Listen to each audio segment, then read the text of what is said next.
আসসালামু আলাইকুম, সবাই কেমন আছেন? আশা করি সবাই ভালো আছেন। ভিডিওর ইন্ট্রো অথবা থাম্বনেল দেখে আপনারা হয়তো সবাই বুঝে গেছেন যে আজকে আমরা জাল টাকা রিভিউ করব। এখন এখানে কিছু টাকা আছে, এগুলো হচ্ছে আপনাদের দেখাবো যে কিভাবে আপনারা বুঝবেন জাল টাকা। আমরা 1000 দিয়ে শুরু করি। এখানে দুইটা জাল নোট আছে, দুইটা ভালো নোট আছে। সবগুলোকে আমি পাশাপাশি রাখতেছি যেন হচ্ছে আপনাদের ভালোভাবে কম্পেয়ার করে বুঝাতে পারি। দেখেন এখানে যে জাল নোটগুলো আছে এগুলো কিন্তু একদম দেখতে নতুন ভালো টাকার মতোই আর কি। তো এখানে কিভাবে আমরা বুঝবো যে এখানে কোনটা জাল নোট আছে বা কীভাবে কী আছে।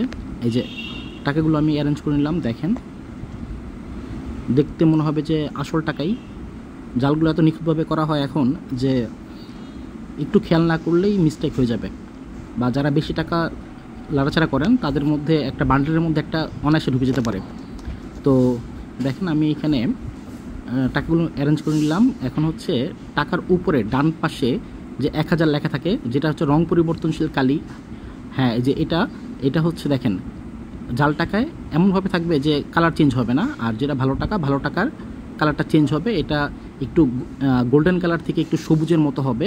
আর এখানে যে 1000 টাকা লেখা, এই লেখাটা দেখেন ভালো করে, যেটা আসল টাকার লেখাটা সুন্দর থাকবে, একদম সুন্দর প্রিন্ট। আর যেটা হচ্ছে জাল টাকার লেখাটা একটু হালকা ঝাপসা থাকবে, বা হচ্ছে একটু কালিটা একটু নর্মাল থাকবে। আর এই যে ফিতাটা, যেটা জাল টাকার ফিতাগুলো হচ্ছে একটু ভিন্ন কালার হয়, এটার কোনো কালার চেঞ্জ হয় না। আর যেটা হচ্ছে আসল টাকা সেটার একটু কালার চেঞ্জ হয়। এই যে এখানে দেখবেন হচ্ছে 1000 যে লেখাটা, একটু আবার ভালো করে দেখাই। 1000 লেখাটা একটু খেয়াল করেন, লেখাটার মধ্যে কিন্তু অনেক তফাৎ আছে। ভালো টাকারটায় স্পষ্টভাবে লেখা থাকে, আর যেটা পচা টাকা বা জাল টাকা সেটা একটু নষ্টভাবে লেখা থাকে। আচ্ছা, এবার আমি 500 টাকাগুলো একটু দেখাই। 500 টাকার মধ্যে কপি টাকা বেশি হয়, 500 টাকা জালটা একটু বেশি করে। 500 টাকা জালটা অনেক বেশি পাওয়া যায়। দেখেন হচ্ছে নোটগুলো কীরকম, একদম আসল টাকার মতোই।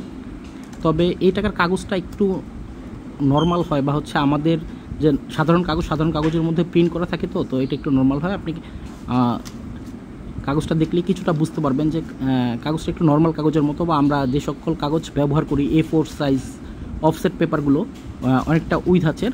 আচ্ছা দেখেন এখন। আর 500 টাকা বোঝার জন্য একটা সহজ মাধ্যম হচ্ছে ফিতাগুলো যারা জাল করে তারা প্রপারলি করতে পারে না। ফিতার মধ্যেই মোটামুটি জাল টাকার ব্যাপারটা চলে আসে। দেখেন যে ফিতাটা, এটা এক কালার রয়ে গেছে, এটা রং পরিবর্তন হচ্ছে না, অথচ যেটা আসল টাকারটা দেখেন রং পরিবর্তন হচ্ছে, যে এটাও একটা, যেটা জাল টাকা সেটা একটা কালারই রয়ে যাচ্ছে। আচ্ছা আমি এটা ধরে দেখাই, দেখেন এটার ফিতাটা হার্ড, এই ফিতাটা হচ্ছে ভাঙবে না। দেখেন এখানে চাপ দিলে টাকাটা আর ফিতাটা আলাদা হয়ে যাচ্ছে, ফিতার নিচ থেকে একটু কাগজ বের হয়ে যাচ্ছে। আর এই যে আসল টাকাটা দেখেন, এটা ইজিলি ফোল্ড করা যায়, এটার ফিতাটা অনেক ফ্লেক্সিবল বা একদম নরম থাকে, টাকার সাথে ভাঁজ হয়, কোনো প্রবলেম হয় না। যেটা দেখেন যে টাকাটা এখানে ধরলে ভিতর থেকে কাগজ দেখা যাবে, বা এটা আলগা হয়ে যাবে, বা এটাকে নখ দিয়ে ঘষা দিলে এটা ফিতাটা লুজ হয়ে যাবে, ফিতাটা উঠে আসবে।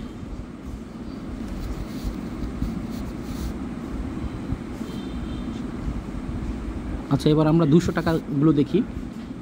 200 টাকার মধ্যে একটা সুবিধা হচ্ছে জাল টাকার ম্যাক্সিমাম ক্ষেত্রে ফিতা থাকে না, বা 200 টাকার মধ্যে ওরা ফিতা করে না, ডাইরেক্ট কাগজে প্রিন্ট করে ফেলে, প্রিন্ট করে এটা বাজারে ছেড়ে দেয়। তো কিছু থাকে ফিতাওয়ালা। তা যাই হোক, আমরা হচ্ছে ফিতা ছাড়া যেগুলো আছে, ফিতা ছাড়াগুলো আগে একটু দেখি। এই যেটা দেখেন, এই টাকাটার মধ্যে কিন্তু ফিতা নাই, এটা জাস্ট প্রিন্ট করা।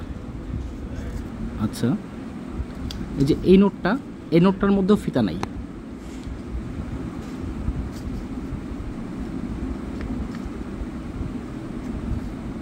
আর এগুলোর প্রিন্টগুলো ভালো হয় না, প্রিন্টগুলো দেখলেই বোঝা যাবে যে একটু ভিন্ন, একটু টাকা লেনদেনের সময় সবাই একটু সাবধানে টাকা লেনদেন করবেন, কারণ সামনে ঈদ আসতেছে। ঈদের সময় যারা জাল টাকা করে তাদের উৎপাত বেড়ে যায়, তারা প্রচুর পরিমাণ বাজারে জাল টাকা ছাড়াই। দেখেন যে এটার কিন্তু আবার ফিতা আছে, ফিতা থাকার পরেও এটার কালারটা দেখেন, কালারটা হচ্ছে প্রিন্ট করা, তো এই জন্য হচ্ছে একদম নর্মাল বোঝা যাচ্ছে। যে একটু ঘষা দিলেই কাগজটা বের হয়ে যাচ্ছে, ফিতাটা আলাদা হয়ে যাচ্ছে।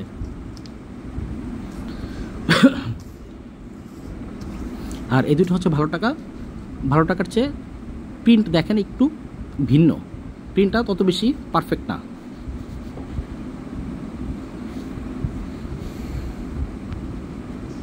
আচ্ছা, এবার হচ্ছে সবগুলো নোট রাখলাম, আমরা হচ্ছে ইউভি মেশিন দিয়ে চেক করব। যেহেতু হচ্ছে আমার কাছে ইউভি মেশিন আছে, আমি একটা ব্যাংকে চাকরি করি, ব্যাংকের ক্যাশে চাকরি করি, সেক্ষেত্রে হচ্ছে আমাকে টাকা চেক করতে হয়, তো সেক্ষেত্রে আমি ইউভি মেশিন ব্যবহার করি। তো আমি ইউভি মেশিন দিয়ে কীভাবে চেক করা যায় বা হচ্ছে এটাও একটু দেখাচ্ছি। ইউভি মেশিন দিয়ে কীভাবে বুঝবেন, যাদের ইউভি মেশিন নেই তারা হচ্ছে নীল কালার কোনো লাইট দিয়ে এটা চেক করতে পারবেন। দেখেন ইউভি মেশিনের মধ্যে যখন টাকাটা রাখতেছি, টাকার কালারটা চেঞ্জ হয়ে যাচ্ছে, এটা একটু নীল হয়ে যাচ্ছে। আর যেটা আসল টাকাটা রাখলে এটার কোনো কালার চেঞ্জ হবে না, কালারটা নর্মালি লাগতেছে, একটু দেখেন। আর যেটা আসল টাকার মধ্যে অনেকগুলো ছোটো ছোটো ফাইবার থাকে, দেখেন লাল, নীল, হলুদ, সবুজ, এরকম অনেকগুলো ছোটো ছোটো ফাইবার থাকে। যে দেখেন এটা জ্বলতেছে, লাইটের নিচে ধরলে এটা জ্বলবে। আর যেটা জাল টাকার মধ্যে এই সুতোগুলো দিতে পারে না বা ফাইবারগুলো দিতে পারে না, এই জন্য এটা থাকে না। আচ্ছা, আমি একটু 500 টাকা দিয়ে দেখাই। দেখেন 500 টাকাটাও কালারটা চেঞ্জ হয়ে যাচ্ছে, এটা একটু নীল কালার হয়ে যাচ্ছে। যেটা জাল টাকা সেটা একটু নীল হয়ে যাবে। আর এই যে দেখেন দুইটার মধ্যে কম্পেয়ার করলে বুঝতে পারবেন যেটা আসল টাকাটা কালার চেঞ্জ হচ্ছে না, প্লাস হচ্ছে এখানে এর মধ্যে যে ফাইবারগুলো আছে ফাইবারগুলো জ্বলতেছে। দেখেন পুরো টাকা ভরাই এরকম ছোটো ছোটো অসংখ্য ফাইবার থাকবে।